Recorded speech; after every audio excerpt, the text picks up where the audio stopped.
नमस्कार दर्शक बंधु। आज हूँ जुलाई मास 20 तारिख रविवार। आज दिन जाकर टॉप 20 गुरुत्वपूर्ण खबर उपर आसतु नजर पकाइबा। वीडियो को शेष पर्यंत देखंतु। मात्र किछि समय मध्य जानि परिबे आज दिनर संपूर्ण खबर। ता पूर्व चैनल रे नुआ थिले चैनल को सब्सक्राइब करी रखंतु। एमिति प्रतिदिनर लेटेस्ट न्यूज सर्वप्रथम देखिबा पाई। तेबे आसंतु संपूर्ण खबर उपर नजर पकाइबा। आजिर प्रथम खबर, टोल टैक्स न देले बिक्री हेबनी गाड़ी। भारत में समस्त चारि चकिया यान को टोल टैक्स देवाक पड़ी था। अनेक लोक समय सीमा मध्य टोल टैक्स दियंती, किछि लोक देय छाड़ी दियंती। एबे सरकार एही क्षेत्र में बड़ परिवर्तन करिसेंती। जदि आपण आपणक गाड़ीर टोल टैक्स देय देई नाहंती तेबे आपणक पई एक नूतन समस्या सृष्टि होई पारे।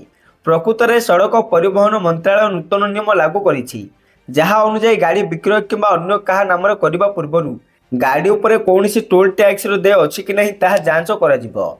जदि देय अछि तेबे आपण गाड़ी बिक्रय करिपारिबे नहीं। परवर्ती खबर, पीएम किसान 20तम किस्ती अपेक्षा चाषी। देश में चाषी को आर्थिक तथा सामाजिक स्तर में सशक्त करने को अनेक योजना कार्यकारी करिसेंती केंद्र सरकार। एही क्रम में प्रधानमंत्री किसान सम्मान निधि योजना कार्यकारी करा जायछि। एही योजना माध्यम चाषी को 3टी किस्ती रे वर्ष को 6000 टंका जोगाई देउछंती सरकार। एभली भाव चाषी माने 19टी किस्ती टंका निज बैंक अकाउंट जरिए पाई सारिछंती, किंतु एबे अपेक्षा 20तम किस्ती। तेबे पूर्व 18 जुलाई में पीएम किसान 20तम किस्ती आसवा नहीं शुणा मिलता।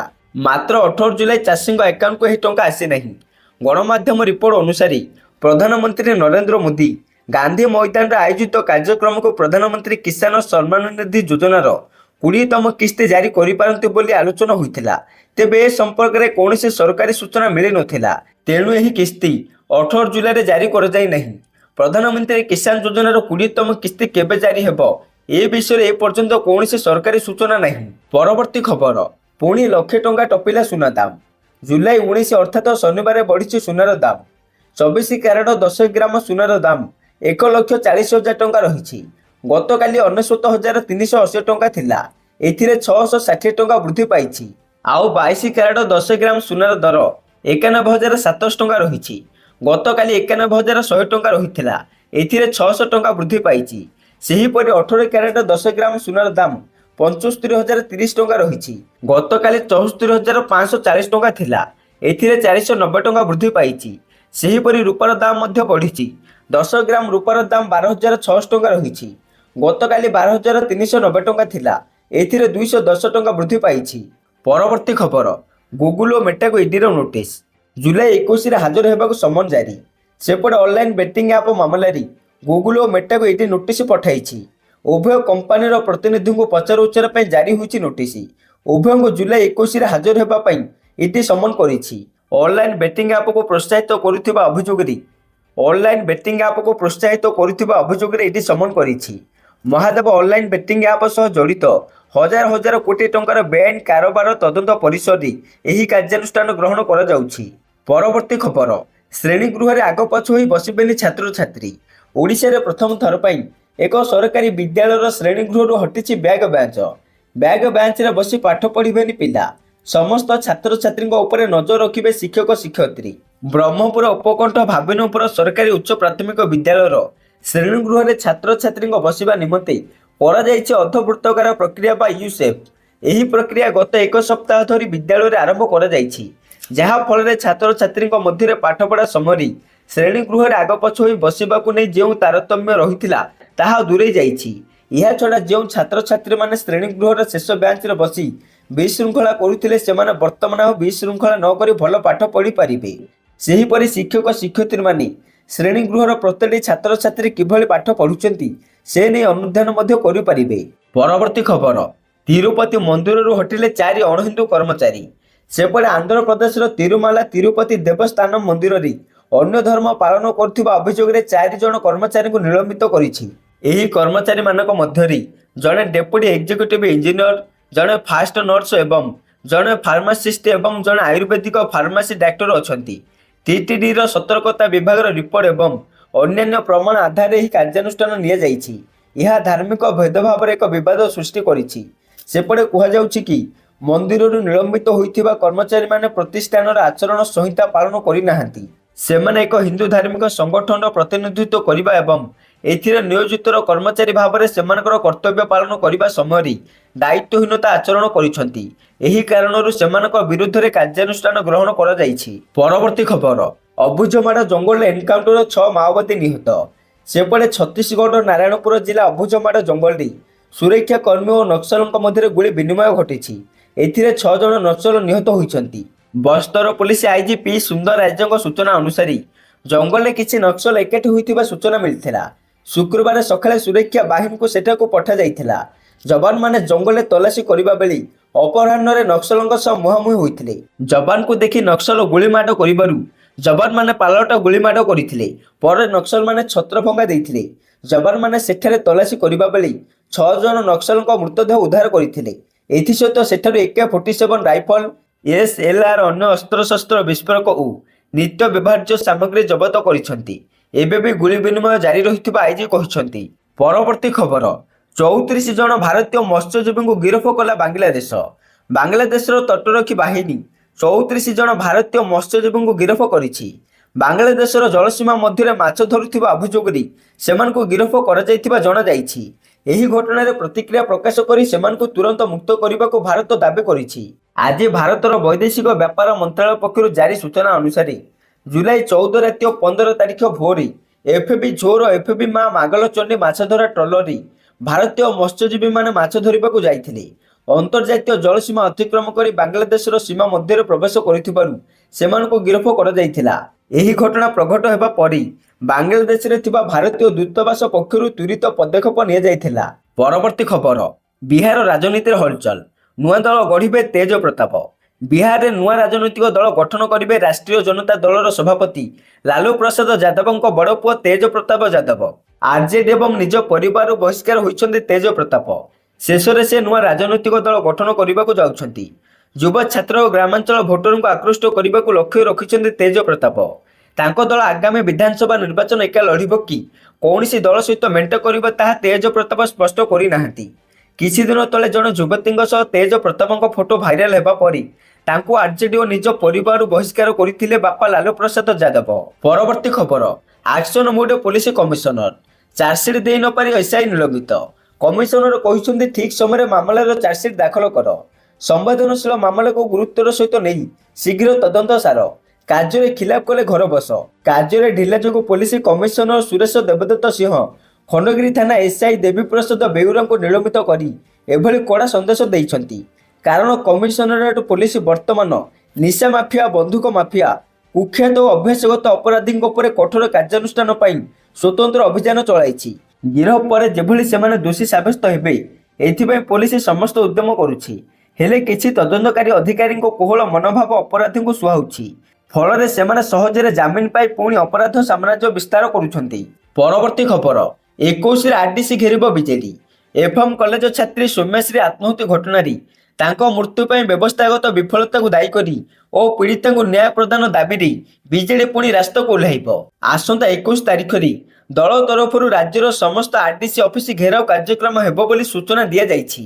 ସେପଟେ ଶଙ୍ଖ ଭବନରେ ଆୟୋଜିତ ସାମ୍ବାଦିକ ସମ୍ମିଳନୀରେ ଦଳର ବରିଷ୍ଠ ଉପସଭାପତି ଦେବୀ ପ୍ରସାଦ ମିଶ୍ର କହିଥିଲେ ଏହି ଘଟଣା ସମଗ୍ର ରାଜ୍ୟବାସୀଙ୍କୁ ବ୍ୟଥିତ କରିଛି।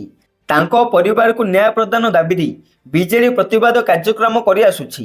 ରାଜ୍ୟ ସରକାରଙ୍କ ଦାୟିତ୍ୱହୀନତା ଓ ସମ୍ବେଦନହୀନତା ଲାଗି ଉଚ୍ଚଶିକ୍ଷା ମନ୍ତ୍ରୀଙ୍କ ଇସ୍ତଫା ଏବଂ ଏହାର ତଦନ୍ତ ଉଚ୍ଚ ନ୍ୟାୟାଳୟର କାର୍ଯ୍ୟରତ ବିଚାରପତିଙ୍କ ଦ୍ୱାରା ବିଚାର ବିଭାଗୀୟ ତଦନ୍ତ ପାଇଁ ବିଜେଡି ଦାବି କରିଛି।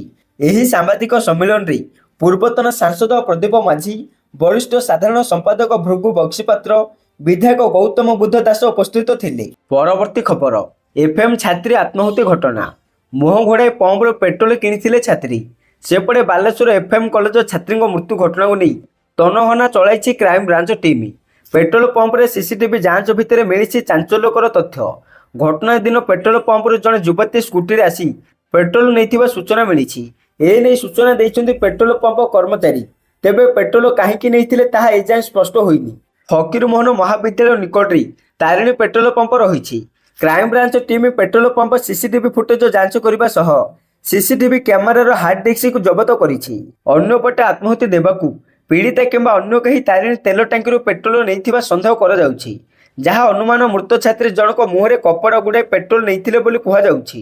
ପରବର୍ତ୍ତୀ ଖବର, ଅଫିସରଙ୍କୁ କଡ଼ା ଚେତାବନୀ ଦେଲି ରାଜସ୍ୱ ବିଭାଗର ଅତିରିକ୍ତ ମୁଖ୍ୟ ଶାସନ ସଚିବ ଦେବରଞ୍ଜନ ସିଂହ।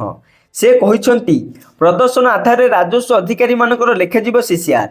ପ୍ରଦର୍ଶନକୁ 1ରୁ 5 ଭିତରେ ରେଟିଂ କରାଯାଇଛି। ଏଆଇ ଜରିଆରେ ଅଫିସରମାନଙ୍କ କାର୍ଯ୍ୟର ତର୍ଜମା କରାଯିବ। ପ୍ରମୋସନ ପାଇଁ ରାତି ଅଧିଆ କାମ କି ଧରାଧରି କଲେ ଚଳିବ ନାହିଁ। କେବଳ ନିଜ ଡ୍ୟୁଟିରେ ଭଲ ପ୍ରଦର୍ଶନ କଲେ ପ୍ରମୋସନ ଦିଆଯିବ। ଏହା ସହିତ ରେଜିଷ୍ଟ୍ରାର ଅଫିସରେ କେମିତି କାମ ହୁଏ ତାହାର ପୋଲ ଖୋଲିଲେ ଦେବରଞ୍ଜନ ସିଂହ। କହିଲେ ଆମ ଅଫିସରମାନଙ୍କ ମଧ୍ୟରେ ଗୋଟିଏ ଧାରଣା ଅଛି ଆମେ ବହୁତ ଭଲ କାମ କରୁଛୁ, କିନ୍ତୁ ଜନସାଧାରଣଙ୍କ ଫିଡବ୍ୟାକ୍ ବହୁତ ଖରାପ। ଲୋକେ ଅଭିଯୋଗ କରୁଛନ୍ତି ଯଦି କାହାକୁ ଧରିବେ ନାହିଁ କି ହାତଗୁଞ୍ଜା ଦେବେ ନାହିଁ ତେବେ ଜୋତା ଘୋରି ହୋଇ ଛିଡ଼ିଗଲେ ବି କେହି ଶୁଣିବେ ନାହିଁ। ଯଦି ଏହି ଦୁଇଟି ଜିନିଷ କରିଦେଲେ ତେବେ ଘରେ ବସିଥିଲେ ରେଜିଷ୍ଟ୍ରେସନ ହୋଇଯିବ।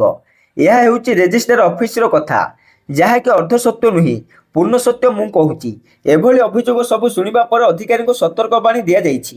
ଏଣିକି ରାଜସ୍ୱ ଅଧିକାରୀଙ୍କ ନିଜ କାର୍ଯ୍ୟରେ ସୁଧାର ଆଣନ୍ତୁ। ଅଫିସକୁ ଠିକ୍ ସମୟରେ ଆସନ୍ତୁ, ଲୋକଙ୍କ ସମସ୍ୟା ସମାଧାନକୁ ଗୁରୁତ୍ୱ ଦିଅନ୍ତୁ, ନଚେତ ନିଜ ପଦୋନ୍ନତି କଥା ଭୁଲିଯିବେ।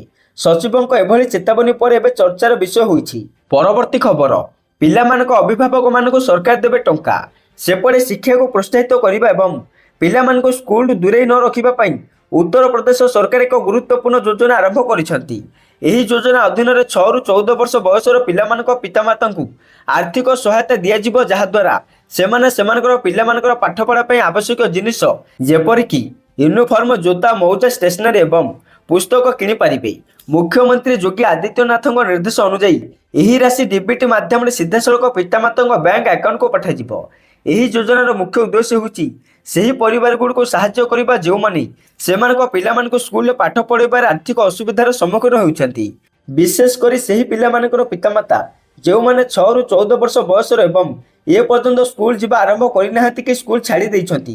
ସରକାର ଏପରି ପରିବାରଗୁଡ଼ିକୁ ଚିହ୍ନଟ କରି ସେମାନଙ୍କୁ ଆର୍ଥିକ ସହାୟତା ପ୍ରଦାନ କରିବାକୁ ଲକ୍ଷ୍ୟ ରଖିଛନ୍ତି, ଯାହାଦ୍ୱାରା ସେମାନେ ସେମାନଙ୍କର ପିଲାମାନଙ୍କୁ ପୁଣି ଥରେ ସ୍କୁଲ ପଠାଇ ପାରିବେ।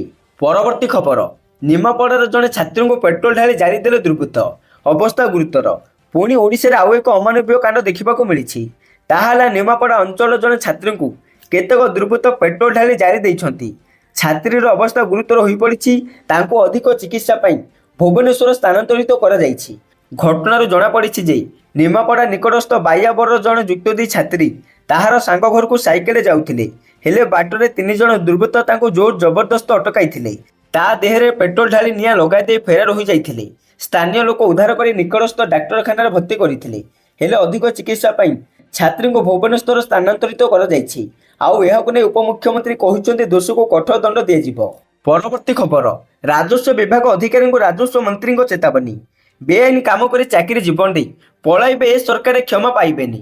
2014ରୁ 2024 ଭିତରେ ଯେତେ ସବୁ ରେଜିଷ୍ଟର ବେଆଇନ କାମ କରିଛନ୍ତି ସେମାନଙ୍କ ବିରୁଦ୍ଧରେ ପ୍ରୋସିଡିଂ ଆରମ୍ଭ ହୋଇଛି। ଚାକିରିରୁ ଅବସର ପରେ ବି ଛଡ଼ାଯିବନି। ଲୋକେ ମାଲିକ ଭ୍ରାନ୍ତିରେ ରୁହନ୍ତୁ ନାହିଁ। ଅଫିସର ମାଲିକ ଯେଉଁମାନେ ସେବା ପାଇଁ ଆସୁଛନ୍ତି ସେମାନେ ଭଗବାନ, ସେ ଯୁଗ ଆଉ ନାହିଁ। ଆମେ ବଡ଼ ଅଫିସର। ସେପଟେ ମନ୍ତ୍ରୀ ଆହୁରି କହିଛନ୍ତି ଲୋକେ ରାଜସ୍ୱ ସେବାରୁ ବଞ୍ଚିତ ହୋଇକି ମୋ ପାଖକୁ ଆସୁଛନ୍ତି। ଯେଉଁଦିନ ଆସିବା ବନ୍ଦ କରିବେ ସେହିଦିନ ଭାବିବି ରାଜସ୍ୱ ସେବା ସଫଳ ହେଲା। 7.5 ମାସର ଫିଡବ୍ୟାକ୍ ମୋ ପାଖକୁ ଆସିଛି। ମୋଟାମୋଟି ଭାବେ ରାଜସ୍ୱ ସେବାରେ 17% ନେଗେଟିଭ୍ ରେସ୍ପନ୍ସ ଆଉ 83% ପଜିଟିଭ୍ ରେସ୍ପନ୍ସ ଆସିଛି। 100% ପଜିଟିଭ୍ ରେସ୍ପନ୍ସ ପାଇଁ ଅଫିସରଙ୍କୁ ନିର୍ଦ୍ଦେଶ ଦେଲେ ରାଜସ୍ୱ ମନ୍ତ୍ରୀ। ପ୍ରଶଂସା କରିବା, ପୁରସ୍କାର କରିବା ଦାୟିତ୍ୱ ରାଜସ୍ୱ ବିଭାଗର, ଆଉ ଦଣ୍ଡିତ କରିବା ଦାୟିତ୍ୱ ରାଜସ୍ୱ ବିଭାଗର। ବିଭାଗ ଚିନ୍ତା କରୁଛି ଆଗାମୀ ଦିନରେ ଭଲ କାମ କଲେ ପୁରସ୍କାର ଦିଆଯିବ ବୋଲି କହିଛନ୍ତି ରାଜସ୍ୱ ମନ୍ତ୍ରୀ ସୁରେଶ ପୂଜାରୀ। ପରବର୍ତ୍ତୀ ଖବର, କେନ୍ଦ୍ରକୁ ସୁପ୍ରିମକୋର୍ଟଙ୍କ ଚେତାବନୀ। ସେପଟେ ସ୍ୱତନ୍ତ୍ର ଆଇନ ଅଧୀନରେ ଥିବା ମାମଲାଗୁଡ଼ିକ ପାଇଁ କୋର୍ଟ ସ୍ଥାପନ କରାଯାଇ ନଥିବାରୁ ସୁପ୍ରିମକୋର୍ଟ ଶୁକ୍ରବାର ଉଦ୍ବେଗ ପ୍ରକାଶ କରିବା ସହ କେନ୍ଦ୍ର ଓ ମହାରାଷ୍ଟ୍ର ସରକାରଙ୍କୁ ଭର୍ତ୍ସନା କରିଛନ୍ତି। ଏଭଳି ହେଲେ ଉପରୋକ୍ତ ଆଇନର ଅଭିଯୁକ୍ତମାନଙ୍କୁ ଜାମିନ ମଞ୍ଜୁର କରିବାକୁ ଅଦାଲତ ବାଧ୍ୟ ହେବେ ବୋଲି ଜଷ୍ଟିସ ସୂର୍ଯ୍ୟକାନ୍ତ ଏବଂ ଜୟମାଲ୍ୟା ବାଗ୍ଚିଙ୍କ ଖଣ୍ଡପୀଠ କହିଛନ୍ତି। ଏନ୍ଆଇଏ ଆଇନ ଏବଂ ଅନ୍ୟାନ୍ୟ ସ୍ୱତନ୍ତ୍ର ଆଇନ ଅଧୀନରେ ମାମଲାଗୁଡ଼ିକ ତ୍ୱରିତ ବିଚାର ପାଇଁ ସରକାର ଯଦି ଆବଶ୍ୟକ ଭିତ୍ତିଭୂମି ସହ ସ୍ୱତନ୍ତ୍ର କୋର୍ଟ ସ୍ଥାପନ କରିବାରେ ବିଫଳ ହୁଅନ୍ତି ତେବେ ନିର୍ଦ୍ଧାରିତ ସମୟସୀମା ମଧ୍ୟରେ ବିଚାର ଶେଷ କରିବା ପାଇଁ ପ୍ରଭାବଶାଳୀ ବ୍ୟବସ୍ଥା ରହିବ ନାହିଁ। ଫଳରେ ଅଦାଲତଗୁଡ଼ିକ ଅଭିଯୁକ୍ତମାନଙ୍କୁ ଜାମିନରେ ଛାଡ଼ିବା ପାଇଁ ସବୁବେଳେ ବାଧ୍ୟ ହେବେ। ବର୍ତ୍ତମାନ ରହିଥିବା ଅଦାଲତଗୁଡ଼ିକୁ ସ୍ୱତନ୍ତ୍ର ଅଦାଲତ ଭାବେ ନାମିତ କରିବା ପାଇଁ ସେଗୁଡ଼ିକୁ ବିଶ୍ୱାସଯୋଗ୍ୟ କରିବା ନିମନ୍ତେ ହାଇକୋର୍ଟଗୁଡ଼ିକୁ ବାଧ୍ୟ କରିବାକୁ ପଡ଼ିବ ବୋଲି କେନ୍ଦ୍ର ଓ ମହାରାଷ୍ଟ୍ର ସରକାରଙ୍କ ତରଫରୁ ଉପସ୍ଥିତ ଥିବା ଅତିରିକ୍ତ ସଲିସିଟର ଜେନେରାଲ ରାଜକୁମାର ଭାସ୍କର ଠାକରେଙ୍କୁ ଖଣ୍ଡପୀଠ କହିଛନ୍ତି। ପରବର୍ତ୍ତୀ ଖବର, अचानक इस्तीफा देले दुई मुख्यमंत्री को गिरफ करथिबा ईडी ऑफिसर कपिल राज। प्रवर्तन निर्देशालय चाकरी काल दुई मुख्यमंत्री गिरफ देखरेख करथिबा भारतीय राजस्व सेवा अधिकारी कपिल राज अचानक इस्तीफा देइछंती। मात्र 16 वर्षर चाकरी रे राज पदवी इस्तीफा देवा एवं देश में चर्चार विषय पलटि। तेज अर्थ मंत्रालय द्वारा गुरुवार जारी आदेश में राष्ट्रपति राज इस्तीफा स्वीकार कहुछि, जहाँ जुलाई 17 प्रभावी होईछि। कपिल राज 2009 बैच आईआईएस अधिकारी एबे तांको बयस मात्र 45 वर्ष। अधिकारी संपर्कित सूचना अनुसार से व्यक्तिगत कारण लगी चाकरी इस्तीफा देइछंती। सेपटे निकटे तांकर केंद्रीय डेपुटेशन समाप्त हेबा परे तांको दिल्ली जीएसटी इंटेलिजेंस विंग रे एडिशनल कमिशनर पदर अवस्थापित थिले। ईडी चाकरी काल जानुआरी 2024 रे झारखंड मुख्यमंत्री हेमंत सोरेन को जमी अधिनियमता मामलारी गिरफ्तारी राजों देखरेख होइतिला। यार किछि मास परे मार्च 2024 रे दिल्लीर तत्कालीन मुख्यमंत्री अरविंद केजरीवाल सरकारी क्वार्टर ईडीर तलाशी अभियान परी गिरफ्तारी मध्य राजों देखरेख पूरा होइतिला। परवर्ती खबर, महा अभियोग प्रस्ताव विरोध में सुप्रीम कोर्ट गले जस्टिस वर्मा। सेपटे सरकारी बासभवन विपुल नगद टंका जबत मामलारी विवाद हो पड़ा अलाहाबाद हाईकोर्ट विचारपति जस्टिस जसवंत वर्मा आज सुप्रीम कोर्ट द्वारस्थ होती। जस्टिस वर्मा विरोध में महाभियोग विचार आरंभ करने सुपारिश करिथिबा सुप्रीम कोर्ट को इन हाउस तदंत कमिटी रिपोर्ट को चैलेंज करी से सुप्रीम कोर्ट द्वारस्थ होती। कारण आगक संसदर मौसुमी अधिवेशन थिला बेले एही अधिवेशन में केंद्र सरकार हाईकोर्ट विचारपति विरोध में महाभियोग प्रस्ताव आगत करिपारंती। तेणु यह पूर्व जस्टिस वर्मा सुप्रीम कोर्ट द्वारस्थ होती। परवर्ती खबर, उच्च शिक्षा विभाग कड़ा निर्देश, शिक्षा अनुष्ठान लगाओ हेल्पलाइन नंबर। सेपटे उच्च शिक्षा विभाग अधीन रही समस्त विश्वविद्यालय, सरकारी महाविद्यालय, अनुदान प्राप्त महाविद्यालय और सरकारी महाविद्यालय कैंपस परिसर में रही प्रमुख स्थान मानक महिला सहायता नंबर 181 प्रदर्शन करने को समस्त रजिस्ट्रार और अध्यक्ष मानक उच्च शिक्षा विभाग पक्षर चिठी सहित कार्यस्थल में महिला यौन उत्पीड़न अधिनियम 2013 एवं यही संबंध में विश्वविद्यालय अनुदान आयोग पक्षर जारी होता निर्देशावली को विश्वविद्यालय और महाविद्यालय में कड़ाकड़ी भाव में पालन करने सहित यही संबंधी सचेतनता कर्मशाला आयोग करने को उच्च शिक्षा विभाग पक्षर निर्देश दि जाइछि। परवर्ती खबर, मायाजाल में पड़गले बौद्ध साधु, 80,000 वीडियो एपरी है पर्दाफाश। सेपटे थाईलैंड रे मिस गोल्ड नामक जड़े महिला बौद्ध साधु मान ब्लैकमेल करिसंती। से साधु मान आपत्तिजनक वीडियो तैयारी करी सेमानक ठारू कोटी कोटी टंका आदाय करिसंती। यह पर पुलिस महिला को गिरफ्त करिछि एवं तांको घरे थिबा फोन एवं अन्य डिजिटल डिवाइस रु हजार हजार वीडियो जबत करा जाइछि। एही महिलांगर बयस 35 बयस। से थाईलैंड सबठु बड़ दुर्नीति करी धरा पड़िछंती। बौद्ध साधु मान प्रथम निज मायाजाल फसाई परे सेमानकर आपत्तिजनक वीडियो करथिले एवं पर आरंभ है ब्लैकमेलिंग सिलसिला। एथिरे से 9 जन बौद्ध साधुंग ठारू 100 कोटी टंकार अधिक टंका लुटि। परवर्ती खबर, सौम्याश्री मृत्यु घटना पुणी बड़ घोषणा करदे भक्त। सेपटे आसंता 21 तारिख में बीजेडी आरसीडी स्तरीय विक्षोभ पर घोषणा करथिला बेले कांग्रेस एक बड़ निष्पत्ति नहीं। एफएम कॉलेज मृत छात्री एकादश को श्रद्धांजलि दिवस पालिब कांग्रेस। एने पीसीसी सभापति भक्तचरण दास घोषणा करी कहिसंती सौम्याश्री कांग्रेस पालिब श्रद्धांजलि दिवस। कांग्रेस वामदल समेत 8 दल पालिब बोली सूचना देइछंती भक्त।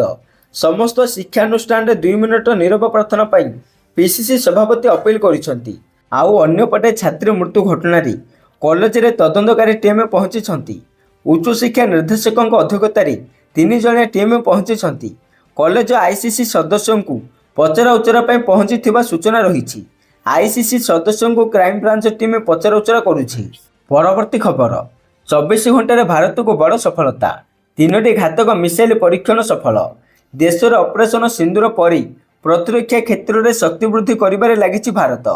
मिसाइल परीक्षण एवं प्रजुक्ति विद्यार भारतीय सेना बहुत द्रुत गति आगक बढ़ुछि। 24 घंटा मध्य प्रतिरक्षा क्षेत्र में आकाश प्राइमी, अग्नि 1 एवं पृथ्वी 2 भली मिसाइल सफल परीक्षण करी भारत हासिल करिछि 3टी बड़ सफलता। भारत रे ही शक्ति प्रदर्शन देखि पाकिस्तान छाती रे छनका पशिछि।